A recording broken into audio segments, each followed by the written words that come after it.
আসসালামু আলাইকুম ওয়া রাহমাতুল্লাহি ওয়া বারাকাতুহু।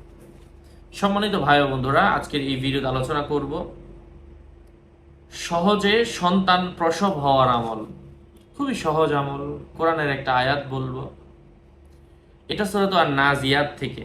কোনো ব্যক্তি যদি এই আমলটা করে সহজে সন্তান ভূমিষ্ঠ হবে। সন্তান পেটে রাখার পরও যারা নর্মাল ডেলিভারি চাচ্ছেন তারা এই আয়াতটা প্রত্যেক দিন 3 বার করে পাঠ করতে থাকেন, যতদিন না পর্যন্ত বাচ্চাটা হচ্ছে।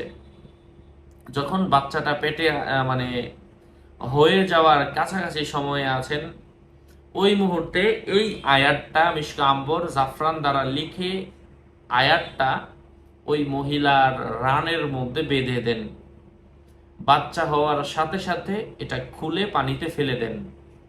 কোরআনের আয়াত আল্লাহ পাক আমাদের উপকারের জন্য দিয়েছেন, ওলামায়ে কেরামের দেখানো পদ্ধতি। তো এখন বলবেন হুজুর আয়াতটা রানের মধ্যে, ওখানে জবর জের থাকবে না, শুধু আয়াতটা লিখবেন আর কি, এই আরবিটা লিখবেন কোরআনের এই আয়াত সূরা নাজিয়াত থেকে। ইনশাআল্লাহ আল্লাহ পাকের অশেষ রহমে এটা দূর হয়ে যাবে, সহজে সন্তান প্রসব হবে ইনশাআল্লাহ। সকলের মঙ্গল, সুস্বাস্থ্য, দীর্ঘায়ু কামনা করছি। আমি আয়াতটা বলে দিব, তার আগে বলে দিচ্ছি আমি সাথে আছি মুফতি জুবায়ের ইমাম।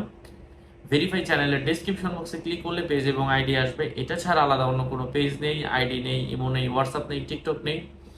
নাম ছবি দেখে বিভ্রান্ত হবেন না। প্রত্যেক ভিডিওতে আলাদা আমি সাবধান করি, সতর্ক করি। বারবার বলার পরেও সাবধান না হলে এর দায়ভার কিন্তু আমি নিচ্ছি না। সম্মানিত ভাই ও বন্ধুরা, সহজে সন্তান প্রসব হওয়ার জন্য এটা বানায় শুধু রেখে দেন। আয়াতটা হচ্ছে আউযু বিল্লাহি মিনাশ শাইতানির রাজিম, বিসমিল্লাহির রহমানির রহিম। ওই যে সব সময় পড়বেন আবার লিখে রাখবেন, সবই এটাই। এবং এটা লিখতে হবে অবশ্যই জাফরান কালি দিয়ে পবিত্র অবস্থায়।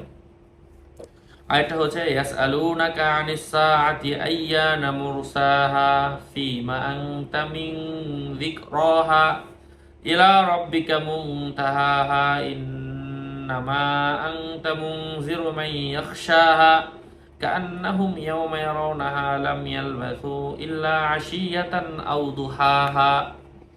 আল্লাহ পাক আমাদেরকে আমলের তৌফিক দান করেন। আরো আপডেট পেতে সাথেই থাকবেন। সকলের মঙ্গল, সুস্বাস্থ্য কামনা করে এখানে শেষ করছি। আর অরিজিনাল কালি খুঁজেন অনেকে, অনেকে আমলগুলা খুঁজেন। এই আমলটাও, আমলের কিতাব অথবা কালিও যদি কারো প্রয়োজন পড়ে আমার সাথে যোগাযোগ করে নিয়ে নেবেন 0908183699। সকলের মঙ্গল, সুস্বাস্থ্য, দীর্ঘায়ু কামনা করে এখানে শেষ করছি। দেখা হবে অন্য কোনো এপিসোডে। আসসালামু আলাইকুম ওয়া রাহমাতুল্লাহি ওয়া বারাকাতুহু।